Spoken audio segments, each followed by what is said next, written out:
اعوذ باللہ من الشیطان الرجیم بسم اللہ الرحمن الرحیم۔ نالج فیکٹری کے دوستو السلام علیکم۔ ناظرین اکرام، انسان خالق کائنات کی وہ مخلوق ہے جس کو خیر اور شر کا مجموعہ بنا کر اس زمین پر بھیجا گیا، اور وہ خوش قسمت لوگ جنہوں نے کسی بھی صحت مند نظریہ کی بدولت اپنے اندر موجود خیر کی قوتوں کو تقویت پہنچائی، وہ عالم انسانیت کے لیے نہ صرف نافع ٹھہرے بلکہ اس دنیا کے چلے جانے کے بعد بھی ان کی زندگی دیگر لوگوں کے لیے ایک مشعل راہ کی صورت اختیار کر گئی۔ لیکن اس کے ساتھ ساتھ وہ بدبخت جن کو ابلیس نے اپنے دوستوں سے تشبیہ دی ہے، ان پر شر کا مادہ غالب رہا اور انہوں نے اپنی چند روزہ زندگی میں نہ صرف خود کو جہنم کا ایندھن بنایا بلکہ اللہ کی مخلوق کے راستے میں کانٹے بچھاتے ہوئے فساد فی الارض کے مرتکب بھی ٹھہرے۔ انہی بدبودار کرداروں میں سے اسلامی تاریخ کا ایک بد کردار شخص حسن بن صبا بھی تھا، جس نے ساری زندگی نہ صرف اپنے محسنوں کے لیے اذیت کا ثواب پیدا کیا بلکہ عام خلق خدا کو بھی ایسا دھوکہ دیا کہ سادہ لو مسلمان اس کی مصنوعی جنت کے اسیر ہو کر اس کی شیطانی خواہشات کی بھینٹ چڑھتے رہے۔ اور بعد ازاں اسی کردار کو مد نظر رکھتے ہوئے اسیسنز کریڈ نامی گیم اور فلمیں بھی بنائی گئیں۔ اس لیے آج کی اس ویڈیو میں ہم کوشش کریں گے کہ تاریخ کے اس بدبخت کی مختصر کہانی اپنے ناظرین کے سامنے رکھیں۔ معزز خواتین و حضرات، تاریخ اسلام میں یوں تو ہمیں کئی لہو رنگ واقعات ملتے ہیں جنہوں نے ایک عالم کو ذہنی اور فکری طور پر بری طرح متاثر کیا،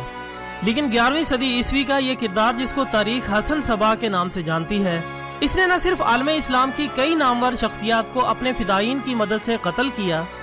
بلکہ اس دنیا کو بیوقوف بنا کر مصنوعی جنت بھی تیار کی۔ یہ شخص اپنے بچپن ہی سے ایک بہترین کردار اور سازشی دماغ کا مالک تھا۔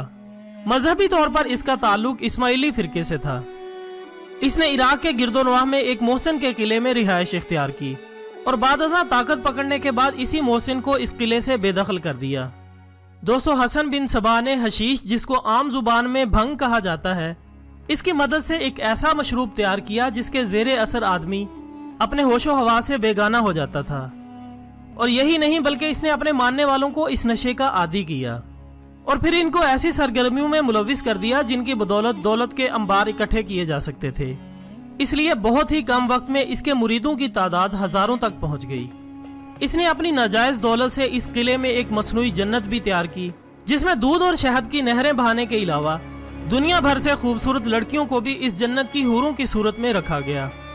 معزز ناظرین، تاریخی واقعات کے مطابق یہ اپنے مریدین کو حشیش کا مشروب پلاتا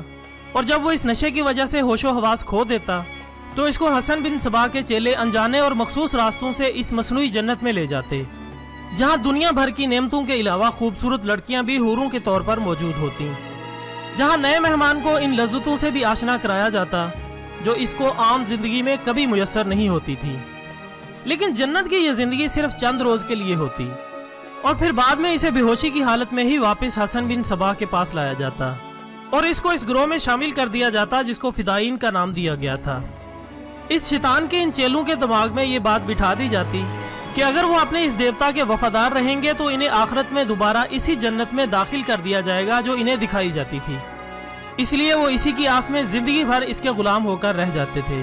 بلکہ اسی طرح اس نے ان فدائین کی ایک فوج تیار کر لی جو اس کے ایک اشارے پر نہ صرف بڑے بڑے لوگوں کو قتل کرتے